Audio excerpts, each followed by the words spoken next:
Hello, I'm the Reverend Tricia Hart, Developmental Minister of this First Unitarian Universalist Society of Burlington, Vermont.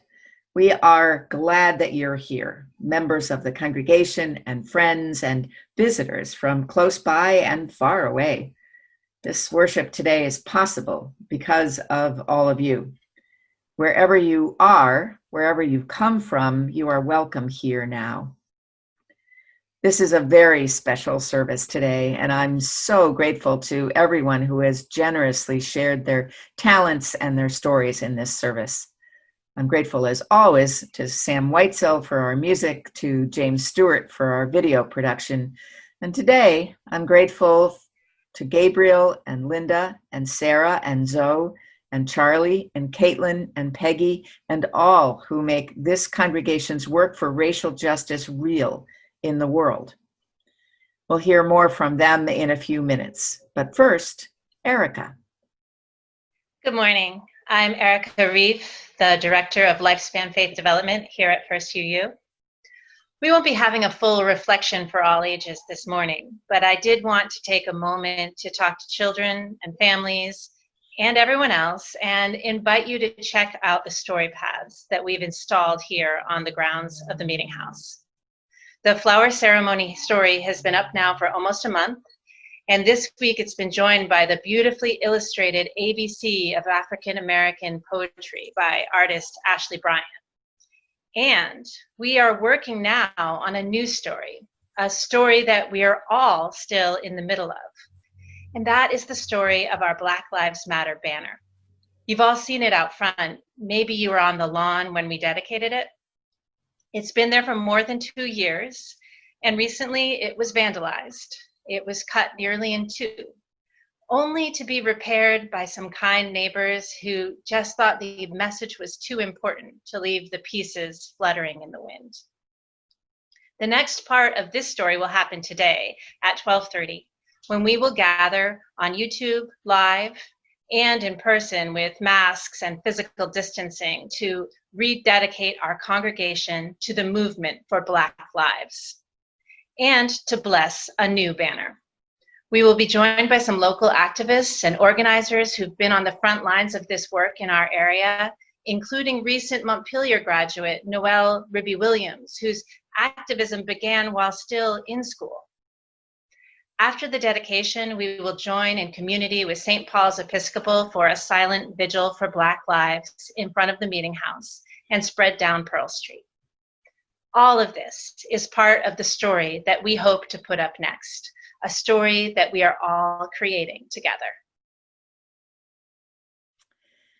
The Black Lives Matter banner is part of this congregation's story of anti-racism. But that story has continued to evolve and deepen, especially in this remarkable time that we are living in. A few weeks ago, the racial justice team took on a project together to read and respond to a book by Layla Saad called Me and White Supremacy. This book calls its readers to spend 28 consecutive days learning about the systems and the mindset that we all live in that teaches that white people are better and more important and deserving of all the power and wealth that our culture gives us. This falsehood is around us all the time and very hard to see, but we need to learn about it. And the book calls people to respond in journaling every one of those 28 days, and in this case, to talk about it as a group. It's been a remarkable experience, even for those who've been learning about the built-in privileges of being white for years. Today's service is primarily their reflections. And I'm so grateful for all of them and also for Tyeastia Green, who is the relatively new Director of Racial Equity, Inclusion, and Belonging in the city of Burlington. Tyeastia has also included a reflection in today's service. We're also going to give you a tiny glimpse of the virtual General Assembly from the UUA that lots of you were attending last week online.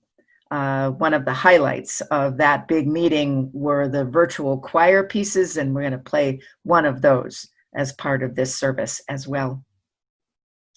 If you would like to learn more about Unitarian Universalism or this congregation, look for the link underneath this video on YouTube.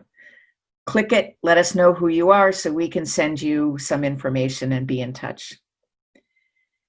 Find your chalice, your cup of tea or coffee, a comfortable chair as we settle in at a distance together to worship. We are apart today in body, but we are united in our hearts, in our care for each other and for the world.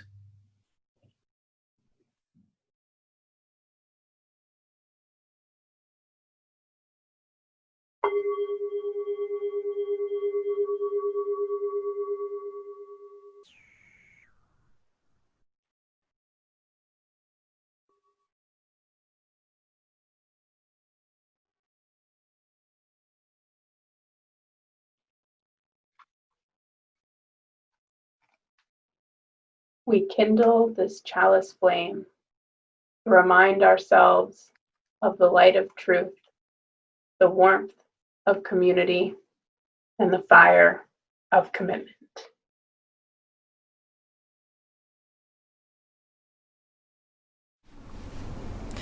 Our call to worship this morning is from the work of the Reverend Rebecca Savage.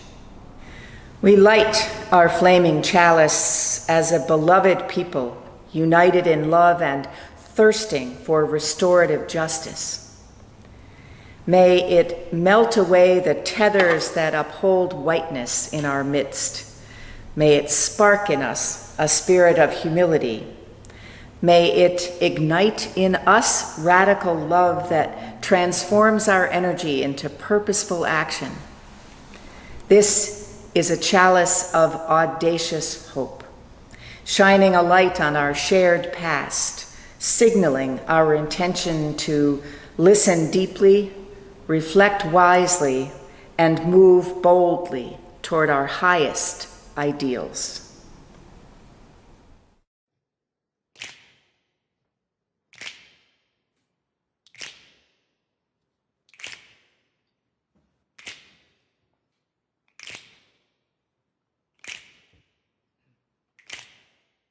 We shall be known by the company we keep, by the ones who circle round to tend these fires. We shall be known by the ones who sow and reap the seeds of change alive from deep within the earth. It is time.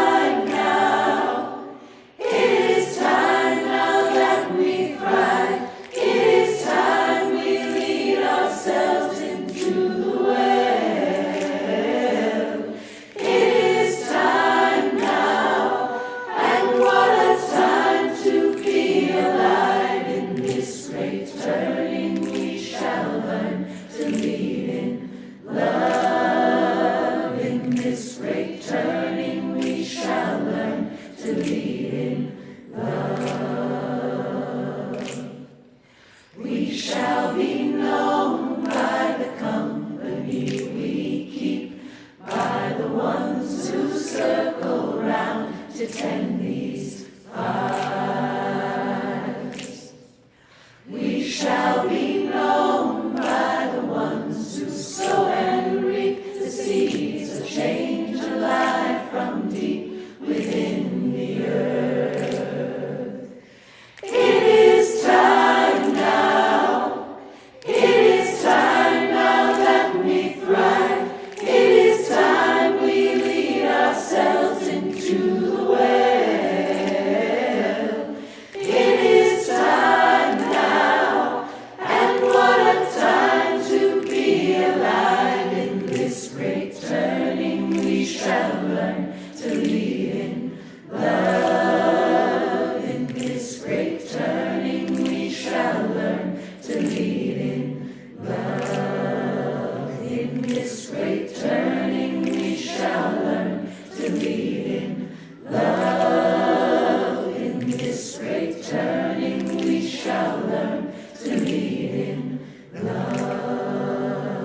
Hi, my name is Sarah Russell, and I'm a member of First Unitarian Universalist Society of Burlington.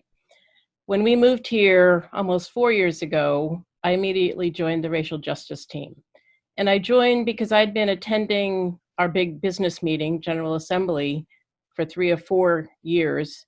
And each year, the issue of Black Lives Matter and racial injustice has gotten stronger and stronger in our denomination. I have put myself in very uncomfortable situations at General Assembly.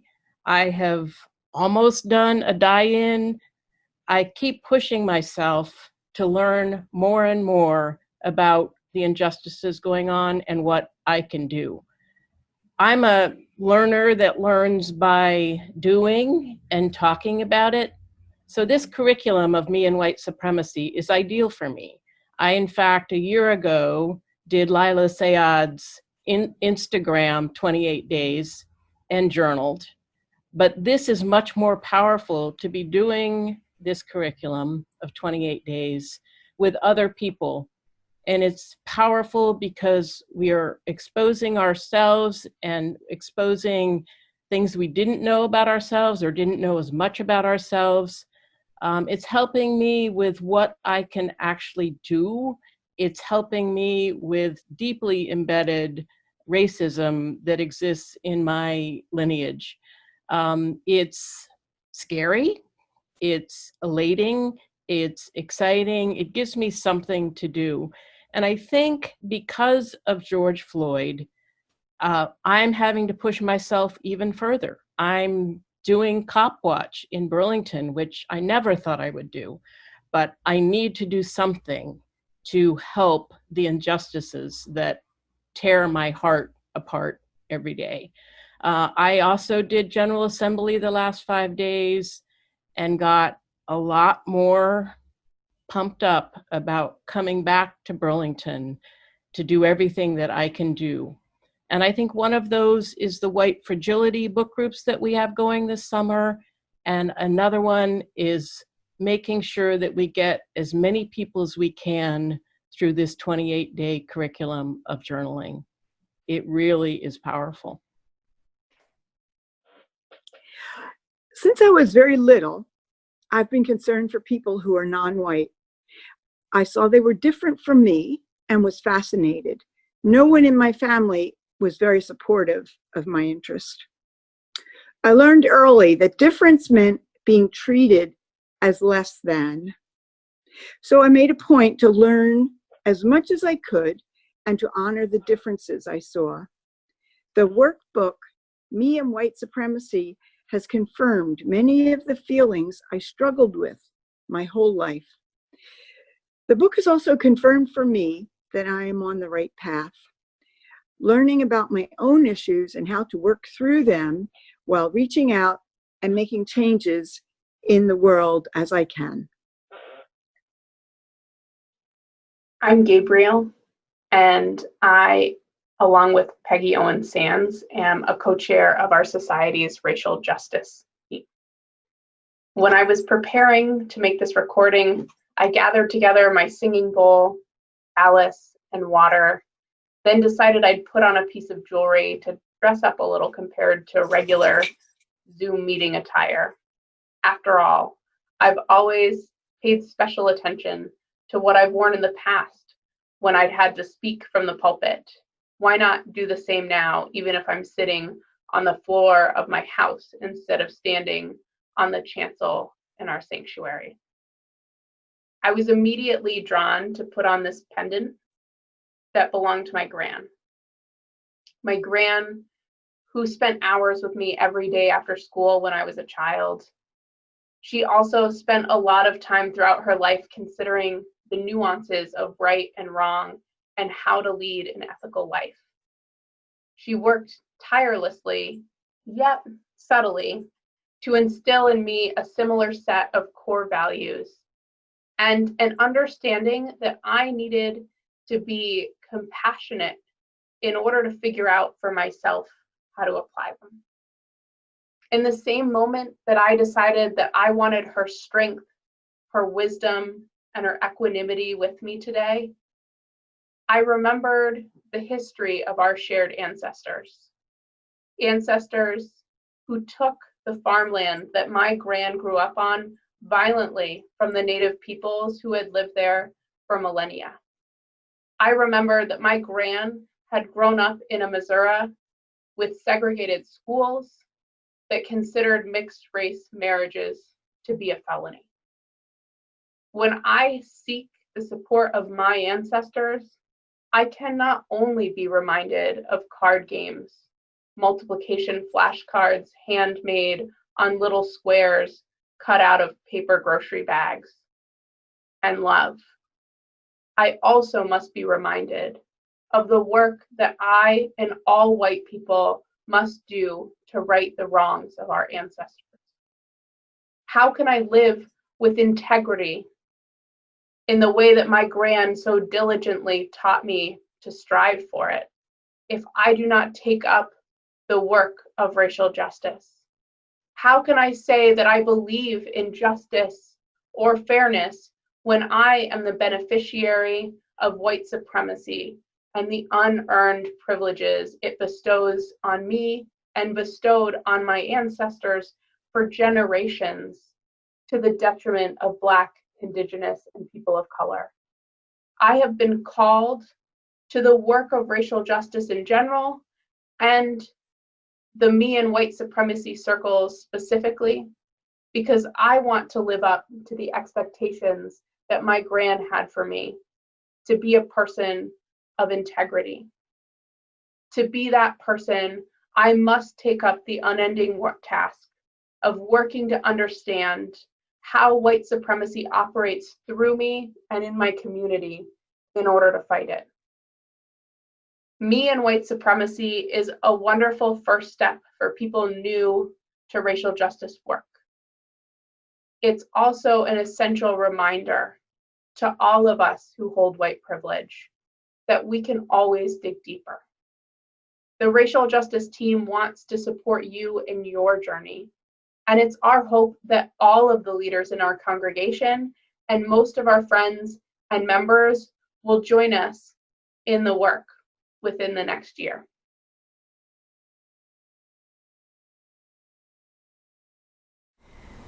Would you join me, please, in some moments of stillness together, of meditation or prayer or whatever is your custom, some quiet.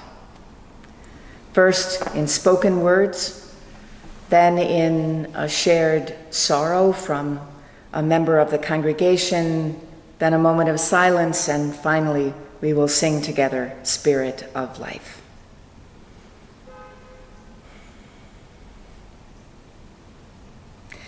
The words this morning are taken from the book Me and White Supremacy by Layla Saad.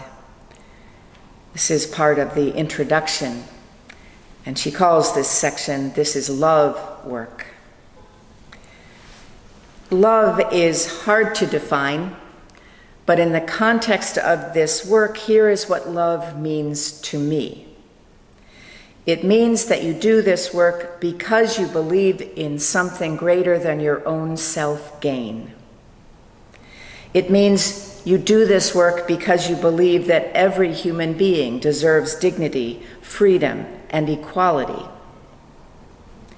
It means you do this work because you desire wholeness for yourself and for the whole world. It means you do this work because you want to become a good ancestor. It means you do this work because you no longer want to intentionally or unintentionally harm BIPOC, Black, Indigenous, or people of color. You will need love for this journey because when the truth-telling gets really hard, you will need something more powerful than pain and shame to encourage you to keep going. It is my hope that love is what brought you to this work. It is my conviction that love is what will keep you going.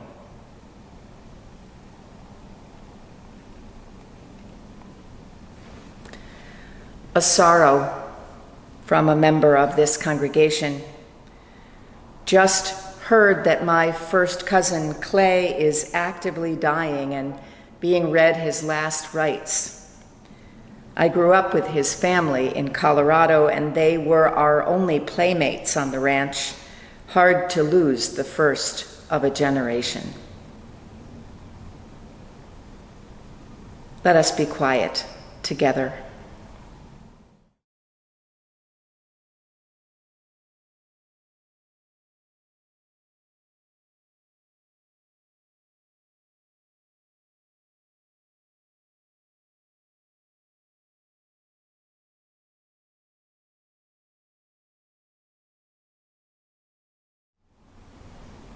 And let us sing, Spirit of Life.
Hello, my name is Caitlin, and I'm eager for our congregation to use the Me and White Supremacy workbook and circle activities. The congregation was a leader in becoming a welcoming congregation around gender and sexual orientation issues. And I'd like to see our congregation become a leader around being able to talk about race and be able to do anti-racist work. And I think it's also really important that white people become better at speaking about racial issues. In my own journey around it, I think it's been difficult all along. One of the things that I learned in Me and White Supremacy about myself is this idea of white exceptionalism.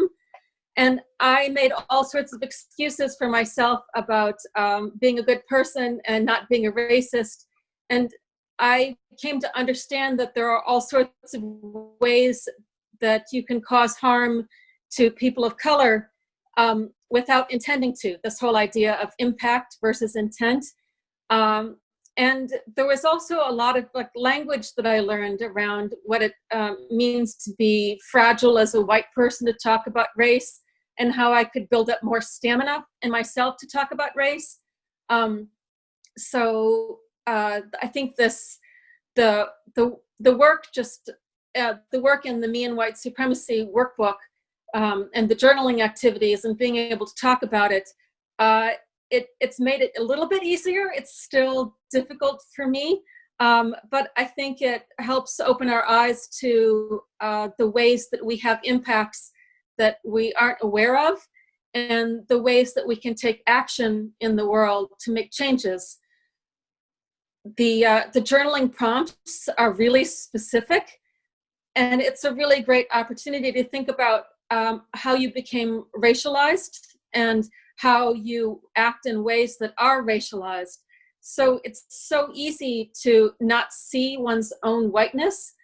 And I think it's really important to learn how to see color and how to appreciate color and not harm other people around the color of their skin.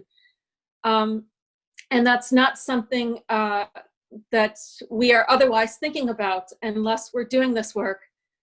In particular, well, I guess it should just end there, but I think this workbook and doing this work will really help you to be in a forum and in a group of people where you're free to make the kinds of mistakes and learn who you are in the world as a white person and become more of who you want to be. And it'll be a good, good way for our congregation to be a leader in this area. I came to anti-racism work after the shooting of Michael Brown by police officer Darren Wilson in Ferguson, Missouri. I came to this work as someone who knew that racism was bad, but I rarely thought about it, and I knew almost nothing about the reality of racism and the experiences of Black, Indigenous, and people of color in America. I believed that police mostly did the right thing and that the courts would sort things out. What happened in Ferguson, Missouri caused me to question all of those assumptions and more. I've been learning since then. I've been reading, participating in online discussions, attending rallies and protests. Because of that, there wasn't a lot in the me and white supremacy curriculum that made me think, oh, I've never thought about that before. But the book has still been very powerful. It's reminded me that I can never stop learning about racism. Even the lessons I think I've learned, I need to constantly refresh because our white supremacy culture is constantly pulling me back into complacency. And there was no topic in me and white supremacy that I couldn't think about and take deeper. Going through the curriculum has inspired me to deepen my commitment to anti-racism work. In one chapter, Layla Saad says, "It is not that you did not care about Black, Indigenous, and people of color. It is that you did not care enough for it to be a high priority." The main impact of the book on me is that what was enough for me a few years ago is no longer enough for me today. I need to challenge myself to go deeper, to take more risks, and to find those inevitable points of discomfort and move through and beyond them. I don't know yet what that will look like. My anti-racism work has always been grounded in my UU faith and in our first UU community. While I was at UUA General Assembly last week, I heard speakers talking about congregations that have committed themselves to anti-racism, anti-oppression, and multiculturalism. And I wondered, are we one of those congregations? I'm not sure. As I look to deepen my own anti-racism work, I hope that we as a congregation can together deepen our commitment to this work, and that the next time I hear a speaker talking about congregations committed to anti-racism, anti-oppression, and multiculturalism, I will know with certainty that we are one of the congregations they're talking about. We take up an offering every week in our worship to remind ourselves that this congregation exists because of the generosity and the bold belief of its members and its friends. This week's offering will be shared with Honor Their Names, a new group of young Black activists who organized an action that drew thousands to the Vermont State House in June to protest police brutality of Black people and to grieve so many lives lost. Thank you for your faith and your gifts. The offering will now be gratefully received.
Speak the words of our offering dedication with me.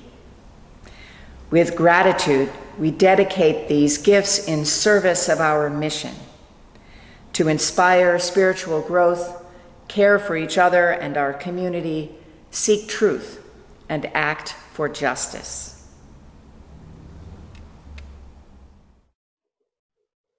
Hi, everyone. My name is Tyeastia Green, and I am the Director of Racial Equity, Inclusion, and Belonging for the City of Burlington. This time last year, my wife and I embarked on a journey to the South, a pilgrimage of sorts to honor my ancestors by visiting places that I have direct lineage to. I am a descendant of enslaved people.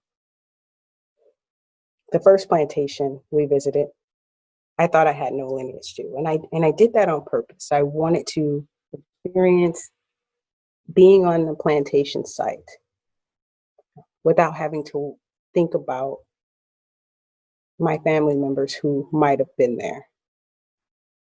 But pulling up into the Whitney, the parking lot, my heart started to pound out of my chest. Was it nerves or fear? I couldn't be sure. It felt like I had been there before. I knew where everything was instinctively. And I remember saying softly, "I'm here. I'm here." Not sure who I was saying it to, but repeating it over and over again. I'm here. It wasn't until I walked into my first slave cabin that I felt free. For the first time in my life, I felt an overwhelming sensation of freedom. And unbeknownst to me, the tour had left me inside of that cabin alone. While I was there, I heard music, I heard laughter, I heard joy. I had a conversation with someone, a male voice. And when I looked around to see who I was talking to, I realized I was alone. And all of the chatter, all of the music, all the other noises stopped instantly. I saw my wife outside with the rest of the tour when I peeked out the door. And I was a little confused, but I never got scared. Not once, I never got scared. The feeling that I felt in my body is indescribable. But it wasn't that of fear, it was more so that of peace.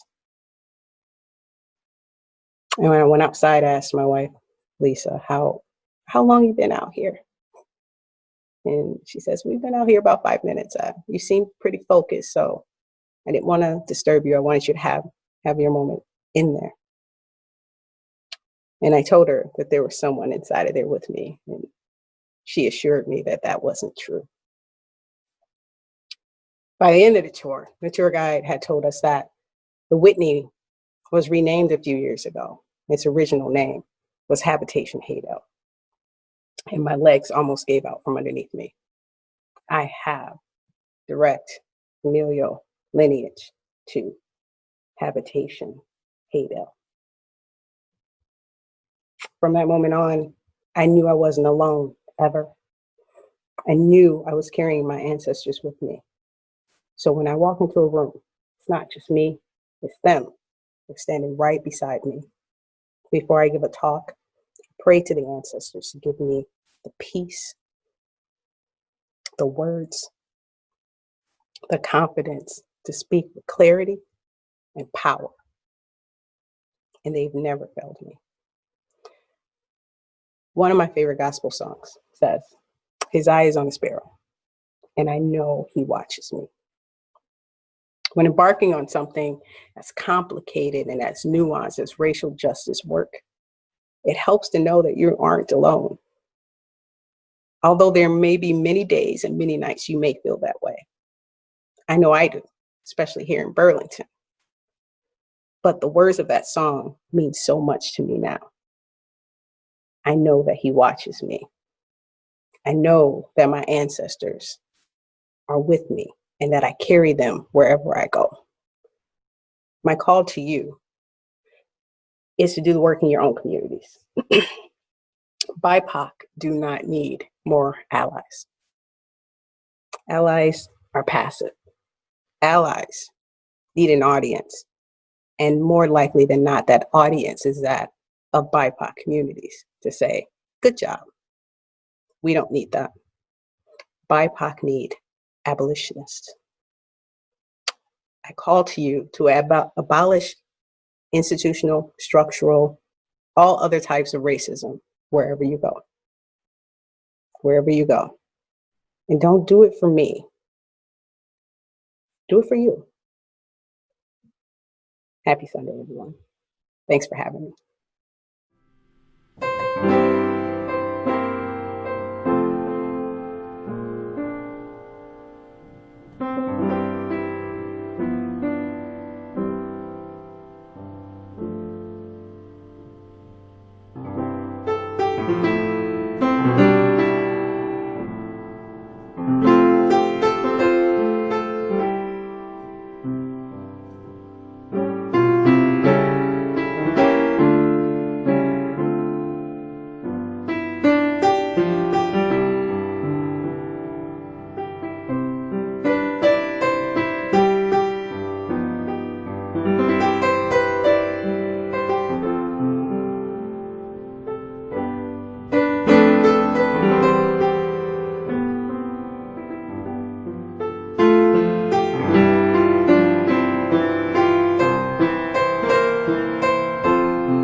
I have always thought that I was not racist. I was a good person. I tried to be helpful and kind.